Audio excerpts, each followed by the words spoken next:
Hello everyone, Bridget Casey with Bridget Casey Designs here today for the Watercolor Wonders video hop with the Altenew Educators. You're going to get a sneak peek of the project we are going to create.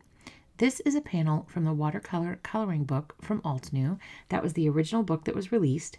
These images are on the watercolor paper. They are not embossed. They are just flat, so there are no wells to kind of assist you, just in case that was a question you had. Originally, I started with a damp brush and took some light color over to the petals. As you can see, I switched up and I started putting water on the petals and then a lot of pigment, and then I'm pulling that out with my brush. If you're pulling the pigment and it's still dark and you want to get a lighter tip, make sure that you clean your brush, wipe it off on a cloth, and then start pulling the color again.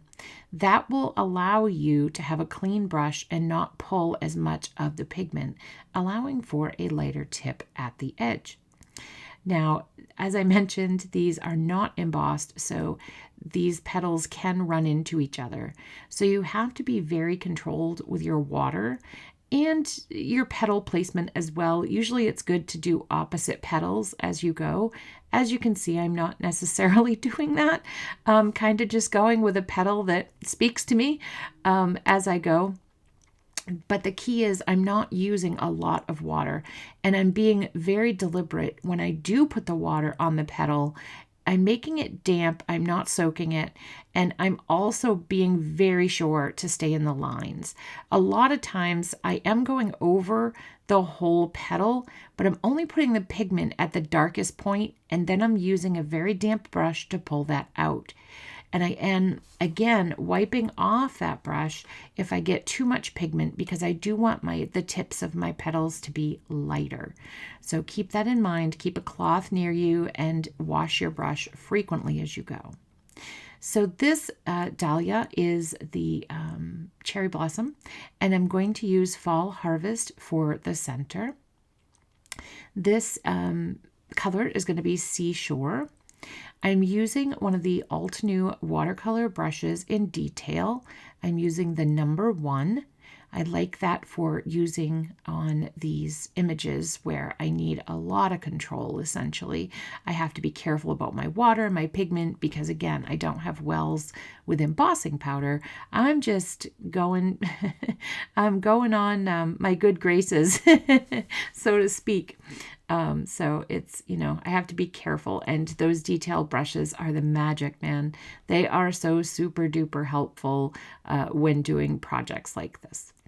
So some of these you'll see I'm just using leftover color I might have on my brush, and then I go back in and add some pigment. Then I'll go back in with some water and pull it back out.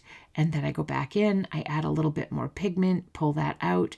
I just want to be careful to not have my leaf petal full of one color. I want to have it have dimension and show that there are darker, medium, and light areas on my dahlia. And this may look a little familiar if you have seen the Build-A-Garden Dazzling Dahlias, then you might recognize this image, sort of. It's not the complete image, but it doesn't have the yellow flowers, but it's pretty close. So because I kept looking at it and I'm like, I know I've seen this image somewhere recently or something very similar. So I had to go looking on the Altenew website and do a little recon to find out what it was. But I'm also going to use Fall Harvest for the flower center on this one when I get there.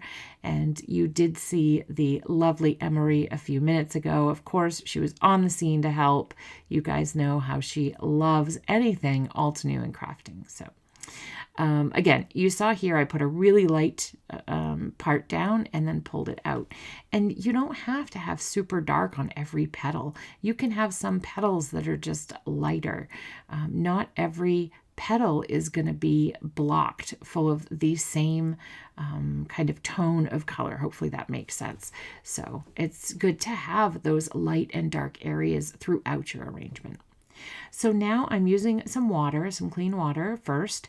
Then I'm going in with Tropical Forest, which is just absolutely one of my favorite greens. And then I'm also adding some green meadows to this. So I'm using the tropical forest first, now the green meadows, which it just gave it this beautiful green tone that I wish I could duplicate every time I do leaves. I was so happy with this color combo. So it's one I definitely will reach for again. And I'm just plugging along. I knew it would be darker in there. And sometimes, yes, I go, oh my God, it's so dark. And this was one of those moments that I'm like, oh goodness, I'm going to have to go back through. And so all you do is you take water on your brush and put it in those dark areas and pick it up.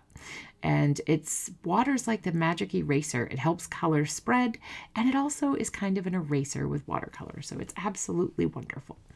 So again, tropical forest all along here until I get a good color I like. Then I come in with the green meadows and kind of spread that out as well. And I missed a petal. I don't know if this happens to you guys when you're doing a project like this, but I missed a petal, so that's okay. No worries. Went back in with some cherry blossom, got that taken care of, and we're right back on the leaves. So again, put tropical forest down, and then I'm coming in with my green meadows, and I went a little wild with the green meadows there, as you can see.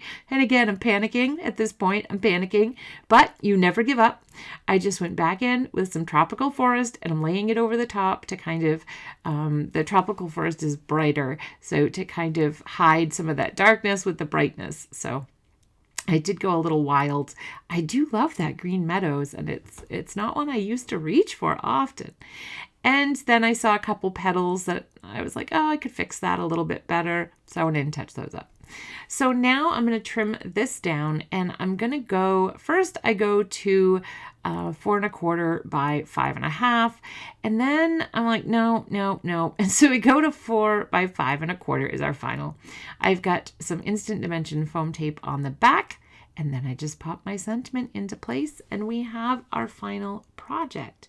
I hope this inspires you to get out that oldie but goodie coloring book. I can't wait to see what you create.